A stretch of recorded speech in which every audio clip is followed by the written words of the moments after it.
Salam alaikum, nous sommes len ziar len di len bégué bu baax baax. On se retrouve encore une fois sur votre chaîne A2S Pro avec un immense plaisir. Ousmane Sonko dafa traiter opposition bi de résidu. Manam bo jëlone tay ben produit chimique diko filtrer mbalit ma lolu moy résidu. Man dama ko sax xép parce que ñi ño raw poson ci dëkk. Manam ñi ils sont nocifs à la société. Opposition bu melni bi Sénégal soso ba légui mas ñoo am opposition bu yéssé ni ci biir sax texte bi Ousmane Sonko mu ne ñun lan lañ mérité ñun ba wara mëna am cette opposition. Manam gis nga dans une république il faut qu'il y ait une opposition, mais si ñuy wax opposition moy une opposition responsable, une opposition qui propose. Waaye ñun ay haine lañ am ay nit ñoo xam ne seen xol yi dafa bon ay nit ñu fiir ay nit ñu soxor ñu jàpp ni ñoom li Ousmane Sonko am yàlla may ko ko ci ñoom la waroon a nekk kon ñoom nekkuñ ay nit ñu baax gëmuñ yàlla moo tax Ousmane Sonko lu mu leen tuddee sax man dama ko xeeb ñii mbalit lañ dépotoir lañ fu ñuy sotti mbalit parce que dañoo bon dañoo soxor bëgguñ Sénégal. Parce que bañ Sénégal man ta weesu yow nga am ak benn nit problème boo xam ne yow nit ki dafa la dara lu dul da nga ko bañ ndax fiiraange ak soxor ak xol bu bon yéene woo ko dara lu dul mu torox mu alaku te yow mënoo wax ne nit ki lii la ma def. Ousmane Sonko il s'est même posé la question à l'Assemblée nationale nee na gars yi dañ ko bañ ba affaire bi dafa jéggi dayo te moom xamut lan la leen def moom moo tax ñii baaxuñ santuñu yàlla man mënuma leen a bëgg. Senghor bi mu fi nekkee ñi ko doon opposé mais bañeewuñ woon noonu Senghor. Abdou Diouf bi mu fi nekkee ñi ko doon opposé mais bañeewuñ woon noonu Abdou Diouf. Abdoulaye Wade pareil Macky Sall pareil mais ñoom dañoo dem ba Macky Sall mu doon def ñaawteef sax maanaam moom lañ gën a mën a supporter que Ousmane Sonko bi nga xam ne deful kenn dara waxul kenn dara lu dul am ambition pour jiite réewam. Macky Sall taxaw na loolu du fi amee xañ ko Sénégalais yi au lieu que ñoom ñu dénoncer loolu mais dañ cee ànd. Macky Sall nekk fi di rey ay nit di tëj ay doomi Sénégalais yoo xam ne defuñ dara ay xale yu ndaw ay étudiants ay élèves ay jeunes commerçants ay jeunes ouvriers yu doon dem di liggéey. mu jàpp leen ndax ay bracelet Pastef t-shirt Pastef ay ñu sant Joola mu leen di rafle di leen ramasse opposition boobu noonu masul la taxaw dénoncer ko ci jamono jooju te instant boobu Ousmane Sonko mu ngi ci opposition bi ñu barricade ko toj vitre otoom koj ko ci yoonu diggante Tamba ak Kaolack dugal ko ci fourgonnette gendarmerie bi photo ko jël ay données personnelles am jox ko Anita dugal ko. loolu yëpp dañ cee àndoon ndax lan ndax bëgg Macky Sall éliminer Ousmane Sonko ñu jàpp ne bu ñu éliminer Ousmane Sonko rek ñoom dañuy ñëw am place bu baax mën a nekk président de la République. parce que boo jëlee juge Dème tey moom nee na il avait démissionné d'une justice qui a démissionné ñëpp jàppoon ne c'est un acte fort léegi nekk moom gain politique la ci doon ut pour bëgg Sénégalais yi. adoubé ko pour mu ñëw nekk candidat facilement mu nekk président de la République loolu la jàppoon waaye nekkul woon li mu gëm parce que ba léegi nee na mu ngi critiquer justice bi malgré justice bi ñëpp gis nañ ne am na benn changement bu ci am mais encouragé wu leen en tant que ancien juge waaye ñi fi nee la bañ ba lépp lu baax mu ne baaxul parce que dafa leen a bañ xol bi moo bon juge Dème waaye àdduna mënta yàgg yow ba nga tolloog Ousmane Sonko c'est impossible mënta nekk parce que yàlla mooy xool ki ko neex mu may ko li ko neex te soo nekkee jullit loolu da nga ko war a d'accord da nga ko war a nangu mënoo fexe yow juge Dème yow ba Sénégalais yi bañ Ousmane Sonko loolu mënta nekk mënoo fexe ba Sénégalais yi génnee Ousmane Sonko ci seen xol dugal la fa yaag Thierno Alassane Sall mu bon moom Thierno Alassane Sall maa ngi gis benn vidéo yam temps yi buy circuler mu ne Macky Sall dafa yàq réew mi naan Macky Sall dafa leb ba beneen président buy ñëw kooku mooy am problème te pourtant rapport Cour des comptes bi loolu la génne mais ba léegi nanguwu cee wax parce que jàpp na ne bu ci waxee rek mu ngi jàppale nguur gi parce que dafa détester Ousmane Sonko. man bala ñoo dee Thierno Alassane Sall naan dafay mesurer wu ak Ousmane Sonko di ko oo ci ay débat yow assemblée nationale nga nekk ñu yóbbu la fa ñaari yoon ci plus fort reste maanaam mbalitu électorat bi lañ jël jox la na la yow mbalit maa ngi nii dañoo tànn ay député ba député yi des ñu jox la mbalit mi parce que tekki woo dara amoo xorom amoo charisme ba pare nekk koo xam ne rancunier nga masoo am lu ëpp 1%. élection présidentielle yi passé 0% nga am tekki woo dara Ousmane Sonko nekk koo xam ne envergure bi mu am envergure nationale et internationale candidat yi moo leen duma à 54,28% mu dem élection législative ñu jox ko 130 députés yow nga am plus fort reste nekk député assemblée nationale ne da ngay mesurer wu ak Ousmane Sonko du sa morom moo tax bi nga koy jéem a fonto mu yebal xale yi ñoom Ngagne Demba Touré ak Jean Michel ñu dem tontu la parce que ñooñu sax man pour man dañoo ëpp ci yow man rek bu ñu ma boole woon ak yow man ma duma la ci débat yow parce que nit boo amee xam-xam te àndut ak honnêteté xam-xam boobu du la jëriñ dara mooy li yàlla di wax ne masul lazina xumilu tawrata summa lam yaxmiluha ka masulil ximaar yaxmilu asfara loolu rek moo leen dal comme ay mbaam yoo xamante ni dañ leen a sëf téere xam nga mbaam bu ñu ko sëfee téere du ko jëriñ dara yéen nag seen njàng mi jëruñ ñu leen dara parce que yéen problème mu nit ngeen amu leen problème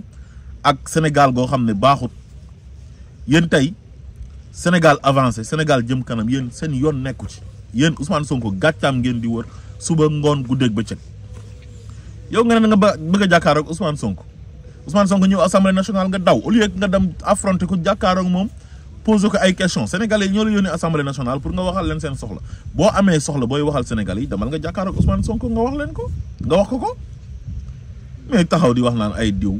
déggul français yi fu ñàkk fayda yooyu ñun dañoo décomplexé léegi te loolu sax da dul dëgg loolu ay xaste la maanaam gis nga gars yi dañoo obsédé ci Ousmane Sonko ba toll ci benn niveau boo xam ne il faut ñu koy xas di ko wax yoo xam ne ça fait mal comme ay déggoo français ay dafay fen nga xamante ni après day métti patriote yi pour ñu jéem ñoo atteindre wala ñu jéem a atteindre Ousmane Sonko loolu si loolu rek lañ nekk mais loolu da ngeen cee tuuti parce que Macky Sall mu fi nekkoon yore police yore gendarmerie yore justice am yore administration yam lu nekk def na ko ci Ousmane Sonko te mënu ci dara parce que falu na te mënu leen ci tus yéen li ngeen di def nii da ngeen di tax Sénégalais yi dañ leen di gën a bañ parce que ki Sénégalais yi gën a bëgg moom ngeen jël def ko noonu xanaa nit loo ko bañ intérêt Sénégal bu taxawee nga taxaw sax yow nga wax ci intérêt Sénégal 1000 milliards yi Covid yaa ngi nii ba léegi kenn mosu cee wax mais ñu ngi wax ci ay waxu loi d'amnistie boo xamante ni Amadou Ba dafa dem pour ñu réviser ko. muy loi interprétative ci loolu la ñuy nekk di wax di lijjanti ay xale yu doon dem naan dañuy toj ay station donte baaxul di toj ay cantine wala ay magasin di taal ay pneu. ñu ne léegi Amadou Ba ak waa Pastef ñooñu lañ bëgg a protéger waa léegi yéen kan moo leen wax ne waa Pastef ñoo doon toj ji taal mais gàmm bu amee dafa am ñoo xam dañuy gàmm am ñuy raas dem am na ñoo xam ne mën nañoo profité ci ay ëmmët ñëw di ci def loo xamante ni bokk ci mais ki nga xam ne moo provoqué ëmmët bi te tegu ko lu dul ci ay tooñ ak ay fen ak ay kàcc ak ay sos muy Macky Sall lu tax yéen du ngeen ko wax dara mais jàpp ngeen ne waa Pastef yi ñoo doon def loolu te da ngeen a obnubilé ci gàccewu Pastef ak liy toroxal Pastef ak Ousmane Sonko ba tax na yéen jàpp ngeen ne dañoo war a abroger loi ba su ko defee ñu jàpp waa Pastef yi dem tëjaat leen ci kaso yéen loolu ngeen yéene Sénégal yéen ay nit yoo xamante ni plus de 2000 personnes yoo xam ne Macky Sall terroriste la leen jiiñ te xam ngeen ne terroriste amul Sénégal jiiñ leen ay force spéciale yi keroog ñu ngi doon défilé gis nañ leen léegi yéen ñi nga xam ne yéen ne Thierno Alassane Sall nee na moom république des valeurs la jiit yéen ñiy oote valeur ngeen di jàppale koo xam ne moom day sosal ay doomu dëkkam yi mu war a protéger di leen fenal di leen jiiñ loo xamante ni dara du ci dëgg yéen ngeen di toog di encourager loolu ndax bañ Ousmane Sonko dem ba yéen ray yi ñu ray nit ñi sax yéen seen yoon nekku ci ak xale yu ñu doon torturer mais yéen a ngi lijjanti ay ñu doon taal pëna am na si ñoo xamante ni nee nañ ci société civile bi lañ bokk 2011 fii lañ nekkoon bi ëmmad yi amee contre Ablaye Wade wala contre le régime de Abdoulaye Wade ñuy encourager booy yi taal pneu ak ñuy toj Thierno Alassane Sall am na benn vidéo bu mu ci def ne moom da doon sànni xeer Moustapha Niasse gisoon nañ ko mu yore xeer suñu maam Moustapha Niasse waa Y'en a marre ñoo doon défendre booy yu ñu jàppoon Colobane ne ñoom ñoo rey police boobu di Fodé Ndiaye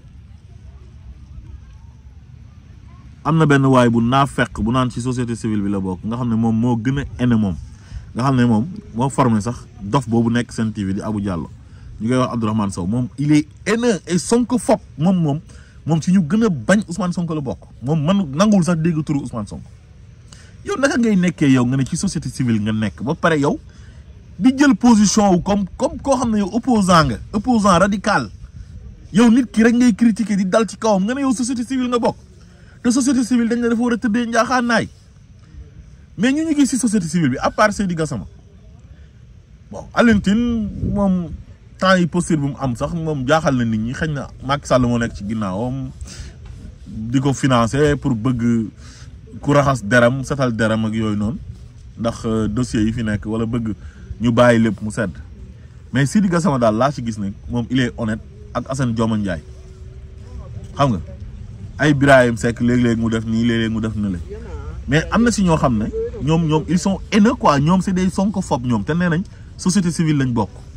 mais mënoo bokk société civile ba pare di nekk un Sonko-phobe di am problème mu personne société civile dafa war a dox diggante nguur gi ak askan wi nekk seen diggante di équilibré impartialité moo ko war mais yow ay société civile yoo xamante ni buñ ootee nga ñëw ne yow société civile laa bokk ba pare yow ne doo dégg turu Ousmane Sonko mais loolu amul fenn ci àdduna bi kon Ousmane Sonko li mu leen taxé ñoom opposition mbalit mi wallahi man dama ko sax xeeb parce que booy wër ko bon booy wër ay nit ñu yées ay nit ñoo xam ne seen xol yi dafa ñuul tilim rek ñëwal ci opposition bi fi nekk nii mook Pape Djibril Fall ak Thierno Bocoum ak seen chroniqueurs yi nga xam ne am na ñoo xam ne jomb naa sax tudd seen tur parce que tekkiwuñ dara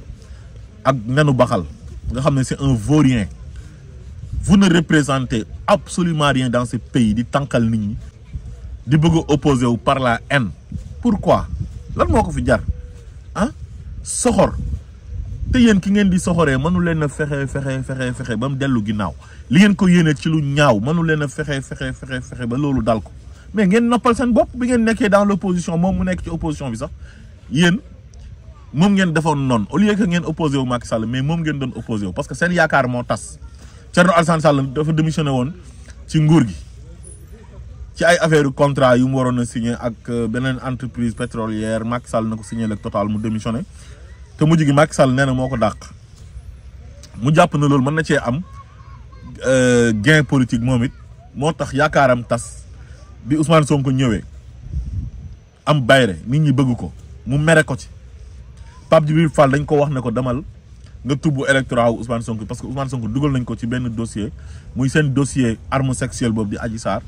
du ci génn demal nga jël électorat wu Pastef bi mu am yaakaar ñu financé ko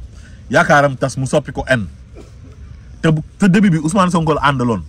discours am waa kër Ousmane Sonko yi dañ see gisoon seen bopp muy waa Pastef ak sympathisants yi di ko partagé